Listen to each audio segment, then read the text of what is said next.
Hey guys, hope everyone's well. My name's Sam Logan. I own Complete Commando. I'm an ex-Royal Marines Commando, now in the Royal Marine Reserves. So I'm here to answer all questions about the Royal Marine Reserves. I put a question out in our Instagram, what would you like to know about the Royal Marine Reserves? And all the questions that have come back to me, I'm going to answer in this video. Quick shout out to two entities. First one is the Royal Marines charity.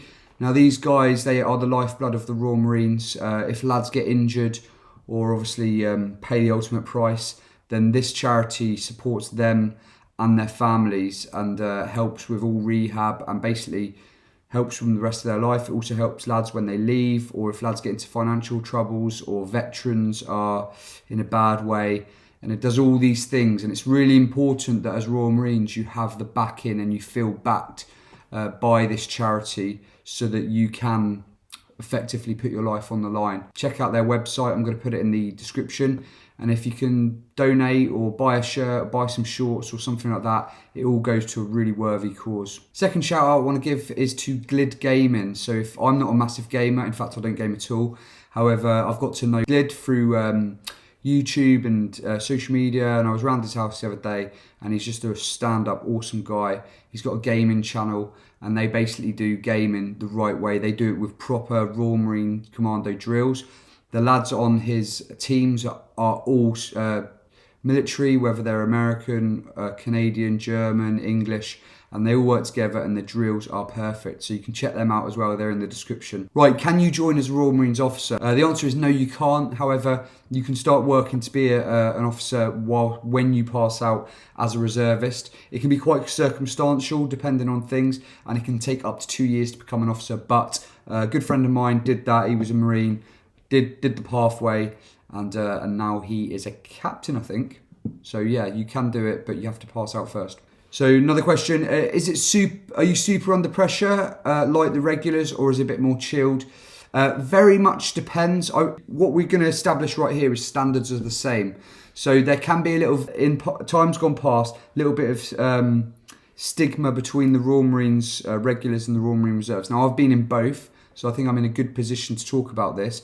And actually some of the lads in the reserves are freaking amazing. In fact, they're keener lads in many ways because they're doing this on top of normally a full-time job or uni, and their standards are on point. And I think this became quite prevalent to the regulars in operations in Afghanistan, where a lot of reservists were coming in and slotting into those roles really nicely, and lads got to realise actually the reserves are a very good, well-oiled machine.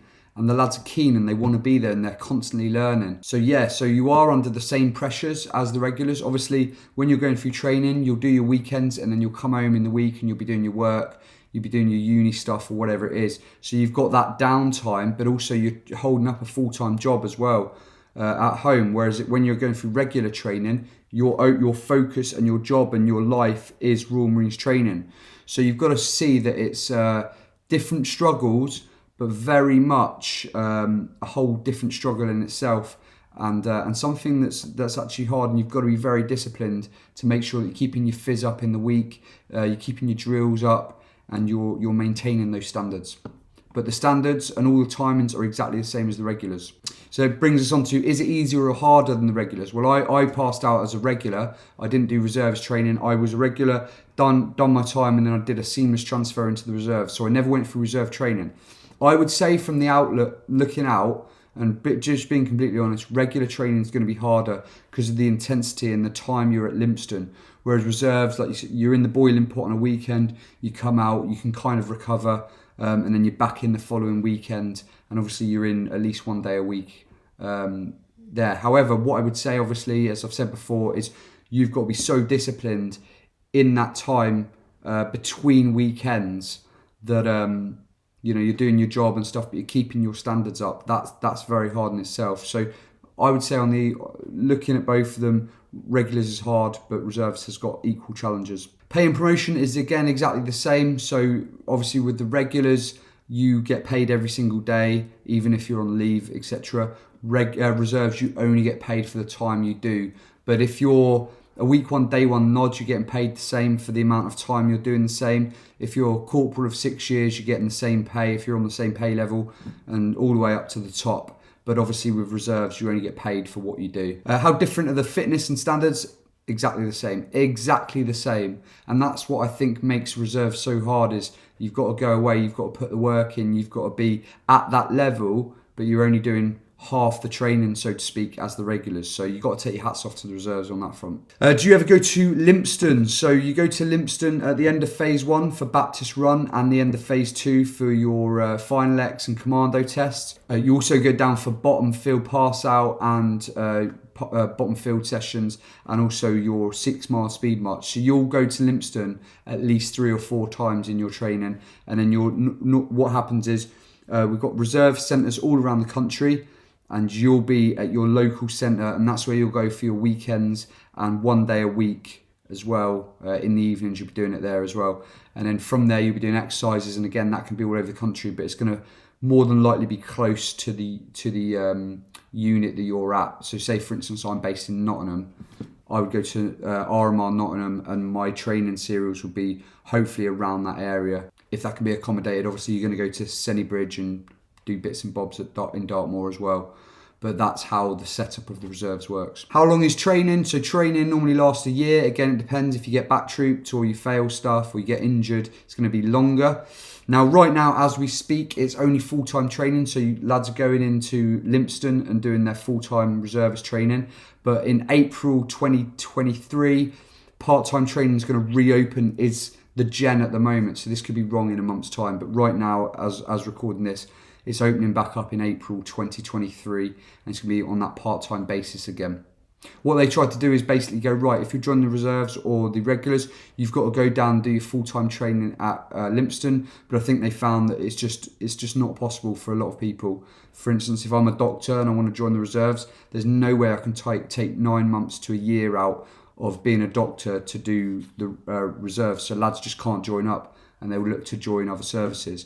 Great idea, because it means everyone's singing off the same song sheet, but in reality it's just not practical. One thing I really want to draw your mind to is that because reserves have got, say, the Friday night, Saturday and a Sunday to do an exercise that would normally take a regular troop maybe a week, the intensity is absolutely insane. Like, there's no messing about. It's boom, we're doing this, and you're just non-stop for 3 days. For instance, the PTI course is 2 weeks, I think, for reserves, and apparently it is just an absolute smashing for 2 weeks, because obviously you can't fit in a 4-month PTI course in 2 weeks, so they just absolutely nail you. Same as juniors, same as all courses, just a really, really intense shortened version of regular training.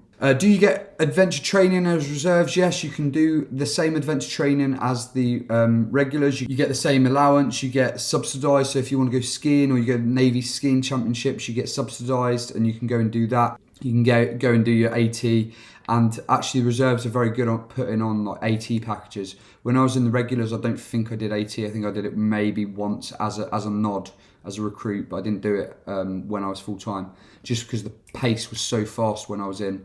Obviously, it was through Herrick's Afghan and stuff, so we didn't have time really to do AT allegedly. But reserves are very good at like implementing that, and there's constantly stuff going on. So the way the reserves works when you pass out is there'll be exercises and ops going on throughout the year. There'll be opportunities to go and join full time for a year. Things like this, or join into full-time exercises or work. You can do things with SF, go down and help them with their exercises, etc. And it's done on a voluntary basis, where, you know, if you're in a proper busy time in your business and they need lads to get on a weekend, you just say, sorry, I can't do it. I'm absolutely snowed under with my business. The integral part is that lads are putting the work in, and when they can attend, that they do attend, and they do it to the best of their abilities. But, you know, same thing applies. You've got to do your shooting tests every year. You've got to do your fitness tests. You've got to make sure you're on point. You've got to make sure you're fit all the time. You've got to make sure that you're attending exercise and stuff. Again, if you go through a really busy patch, you've got to just let the hierarchy know, look, the next 3 months is going to be a write-off for me. And as long as you're a good lad, and as long as you're, you know, integrated normally, then it's normally all right. As long as, you know, you're not taking the mick and you don't rock up for 2 years. Because right now they're binning those lads off, because they want lads who are committed, so that they can really have a go and push and make sure that the standards are really high. You get a bounty every year at the moment. So if you do your required work, which is off the top of my head 28 days training a year, 2 weeks continual training. So that's if you go away for 2 weeks. You do all your shooting tests, your fitness tests, and you're up to date with everything. Your JPA's on point, and you hit all those. I think it's a 1,500 quid tax-free bonus you get just put in your account in about May time. Roughly that sort of area and roughly that sort of money. Obviously, I was a regular and now I'm a reservist, and I'd say weighing the two up. Regulars is obviously probably a lot more, 100 mile an hour, so to speak, when it is a busy period. Reserves, you can pull out of that. But I would say there's a lot more opportunities in the reserves. Like I can go and do a PTI's course, and then in a year's time, I could go and do a sniper's acquaint potentially, and then I could go and do an ML's acquaint, and you can chop and change a lot more in the reserves than you can in the regulars. And regulars, everyone's vying for those top spots, whereas reserves, there seems to be more freedom to go into it and go, I want to be a PTI or I want to try my hand at this. There's more opportunities for leadership and probably a quicker career path as well within in the reserves.